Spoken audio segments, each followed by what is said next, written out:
Do you want to learn the basics for modeling walls in Revit? Then stick around.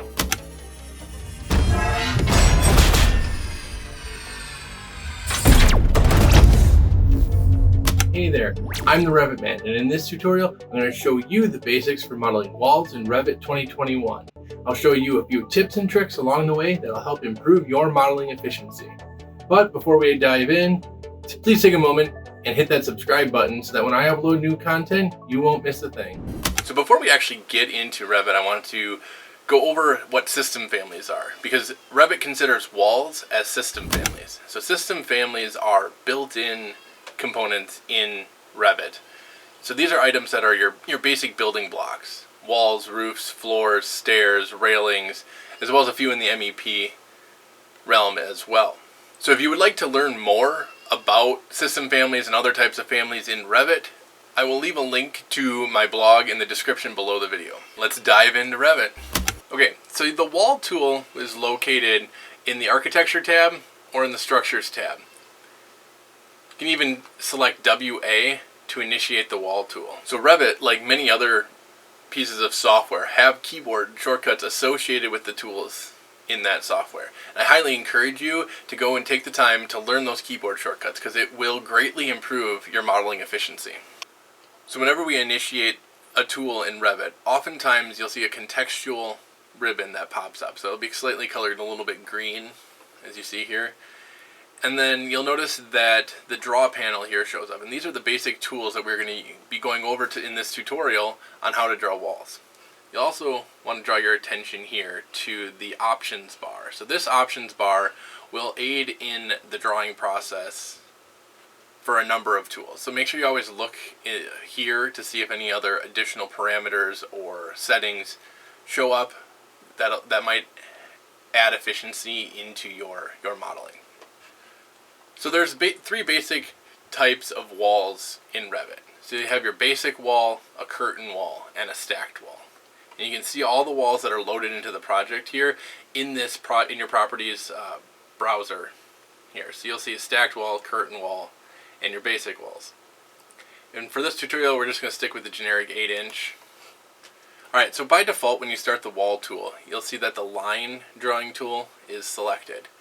So to use this tool, you're going to click to start, and then you're going to click to finish, and you've drawn a wall. So to end a command, you can either right click and hit cancel, or you can just press the escape button and you'll set to draw another wall. So we're going to draw another wall now, and but this time I want you to hold shift when you draw, and you'll notice that the wall then snaps to the orthogonal. I also want you to take note of a couple of other things here. One is the blue dashed line that appears as I'm drawing this wall. And that blue dashed line, I call it the aligning line. I don't know if there's a specific term for it from Autodesk. But basically what this is, it helps you understand if you're locked to a certain angle or dimension, or there's some sort of relationship to another element. Like here, this is in plane with the element, this is parallel with the element. Kind of helps with the snapping of elements to other elements. And then you also notice the blue dimension string that shows up. So these are called temporary dimensions, and you will use these extensively in Revit whether you're just laying something out or you're adjusting an existing layout. These are used extensively in the Revit environment. Okay, so before we move on to the next drawing tool, I wanted to call attention to a couple of other tools in the options bar for walls. The first one is the offset parameter. So here you can go and type in, let's say we type in 1 foot. You'll notice that now you'll see the blue aligning line where I'm actually drawing it, but you'll notice that the wall itself is actually offset off of that line by the distance that you specified. So I find a lot of use out of this tool off of the offset parameter for when I'm like drawing a corridor or something like that, and I need a specific distance from one wall to the next. Or you can do it from an exterior wall to a property line. The next thing I would like to draw attention to is this checkbox here that says chain. And what this does I'll show you what it does when it's checked first, and then I'll show you what it does when it's unchecked. So when it's checked, you'll notice that I can draw additional walls, and the start point is the end point of the previous wall. So if I uncheck chain, you'll notice that when I finish this wall, it doesn't continue another one after it. I have to click it. You have to do your start, stop, click like we did with our first wall that we drew. Okay, so the next drawing tool that we'll be going over is the rectangle tool, and it does exactly what the name implies. You draw a rectangle or a box. So for this one, you're clicking a start point, and then you're clicking an end point. Notice that you get the temporary dimensions in both the X and the Y axes. So I use the rectangle tool extensively when I'm laying out a project initially. I'm drawing forms, massing, trying to lay out program sizes, a lot of the preliminary layout stuff. I'm not necessarily using it later on in the project when we already have rooms and relationships established. So the next drawing tool, the next two drawing tools are pretty similar. You've got the inscribed polygon and the circumscribed polygon. And I'm going to bring you back here to high school geometry. An inscribed polygon is where the vertices of the polygon are in line with the radius of a circle that would run through all of those vertices. And the circumscribed polygon is one in which the center point of each side is on that circle. So you'll notice here, as I was hovering over these two tools, a tooltip popped up. And in Revit, you'll find that a lot of times there's text, images, and even sometimes little animations that pop up. So these are a good way to understand what a tool does if you're not quite familiar with all that it can do. So we're going to start with the inscribed polygon. And I want to draw your attention here to the options bar again, and you'll notice here that another parameter popped up for the number of sides.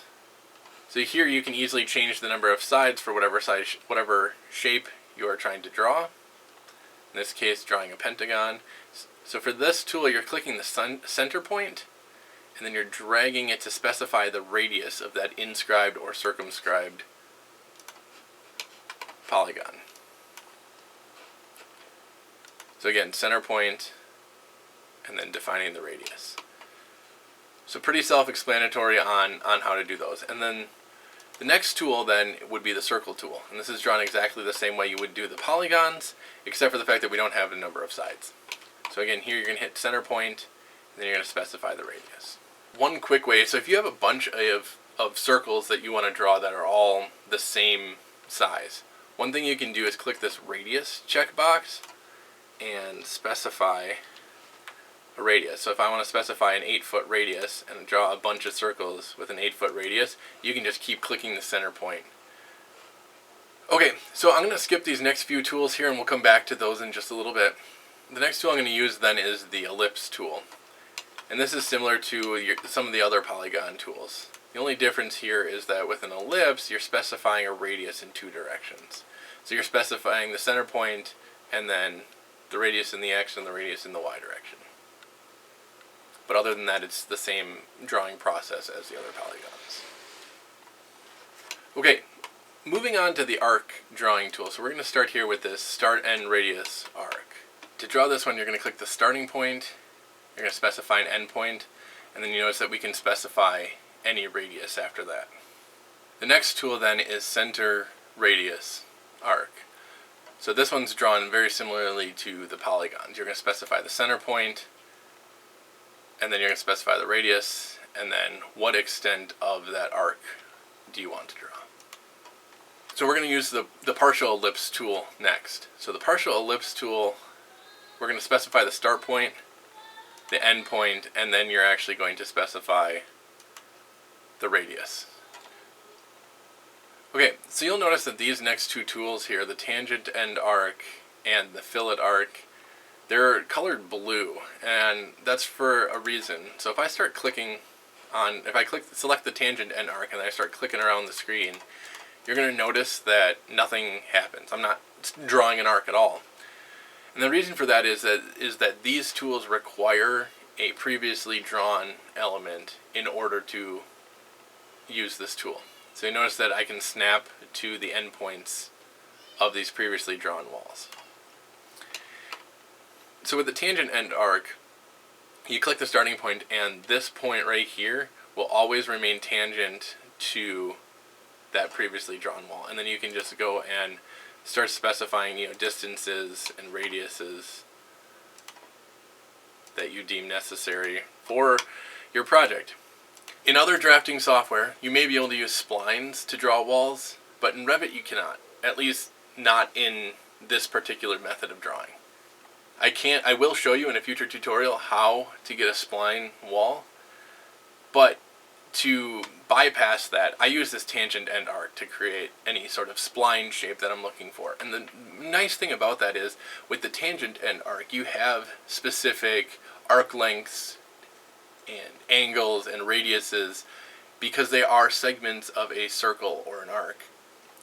So when it comes to constructing this, it's much easier to document and construct than it would be if you were using a spline. Okay, so we're going to move on to the fillet end arc, and what this does, let's zoom in on one of these polygons. You want to click a starting wall and a second wall, and you'll notice that the fillet arc then rounds the joint between them. And you can do that with any two walls that are tangent, near tangent, intersecting, parallel. There's a bunch of uses for using this tool. One thing to note here too is that you can also specify a radius like we did with the circle. So if you're making a lot of fillets that are the same radius, just go and click the radius button, enter in an arc, in this case 4 feet, and I can just go in and fillet all of these intersections. Okay, so moving on then to these last two tools, and you notice that those ones are green, and I am actually going to move on to level 2 to better illustrate what those are. And I'm going to enable massing first, because that's going to help with one of the tools, as you'll see here in a second. Alright, so I'm going to go back into the wall tool then, and these two are green, and that's because you have to select an already existing element in order to use those tools. So we'll use pick lines, and as the name implies, you're going to select a line, and it's going to draw a wall to the extent of that line. Now I use this a lot when I have an existing CAD file or an as-built drawing, a PDF, something of that nature that I want to quickly convert then into Revit geometry. And then it's just a matter of selecting a bunch of walls or selecting a bunch of lines to create the walls that you need. Okay, so the last tool then on the drawing toolbar here is the Pick Faces tool. And the easiest way to show this is I'm going to move to a 3D view.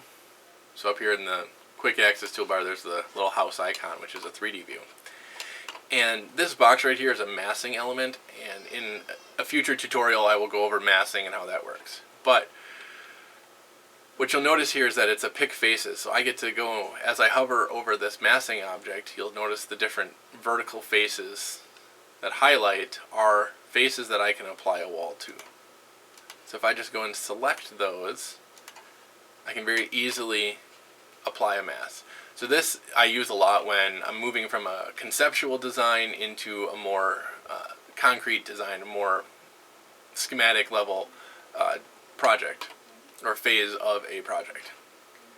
The nice thing about this is that if that conceptual design changes, like if this wall got taller or this mass got taller, I can very easily then select all these walls. So to select a chain of walls, you hover over one and you press tab, and you'll notice that the whole chain then highlights, and then you can select the chain at a time.